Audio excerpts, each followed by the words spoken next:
కాంగ్రెస్ నిశ్శబ్దంగా దేశవ్యాప్తంగా అమలు చేస్తున్న వ్యూహం ఒకటే. అది భారతీయ జనతా పార్టీకి అర్థమైందో లేదో తెలియదు. సుప్రీంకోర్టు రాజ్యాంగ ధర్మాసనం ఒక తీర్పు ఇచ్చింది. ఏదైతే ఎస్సీ వర్గీకరణ రాష్ట్ర ప్రభుత్వాలకు అధికారం ఇస్తూ, ఇందులో మోడీ సర్కార్కి ఇవ్వాల, కేంద్ర ప్రభుత్వానికి ఇవ్వాల, రాష్ట్రాలకు ఇచ్చేసింది వేసినటువంటి పిటిషన్ నేపథ్యంలో. అయితే దాంట్లో వాస్తవంగా భారతదేశంలో ఒకప్పుడు ఎస్సీ ఎస్టీ మైనార్టీ ఓట్లు కాంగ్రెస్ పార్టీకి strong vote bank. Jawaharlal Nehru నుండి రాజీవ్ గాంధీ వరకు కూడా అదే స్ట్రాంగ్ ఓట్ బ్యాంక్.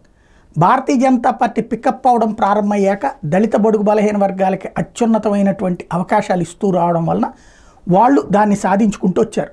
ఇప్పుడు కీలకమైనటువంటి అడుగులు పడింది అక్కడేనమాట. ఏంటయ్యా అంటే ఇందులో ప్రధానమైనటువంటి అంశం, ఈ ప్లేసెస్ అన్నిటిని కూడా వాళ్ళు అంటే ఎస్సీ ఎస్టీ ఎమ్మెల్యేలు ఎంపీలు దేశంలో అత్యధికంగా వాళ్ళకే ఉన్నారు.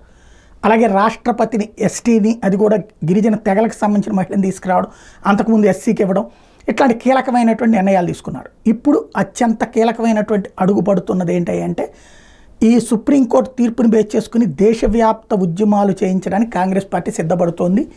ఎవరైతే ఈ ఎంతవరకు అనుభవించారని విమర్శలకు గురయ్యి వర్గీకరణ జరిగిందో, ఆ వర్గీకరణ కారణంగా తేడా వచ్చిందని ఇంతకుముందు ఎవరి మీద ఆగ్రహం ఉందో వాళ్ళందరూ ఒక్కటయ్యేటటువంటి కాన్సెప్ట్ని కాంగ్రెస్ పార్టీ తెర మీదకి తీసుకొస్తుంది. దానికి సాక్ష్యం ఆంధ్రప్రదేశ్లో హర్షకుమార్ లాంటి వాళ్ళు మాల సామాజిక వర్గం అందరినీ ఏకీకృతం చేస్తున్నటువంటి ఉద్యమం నెంబర్ 1.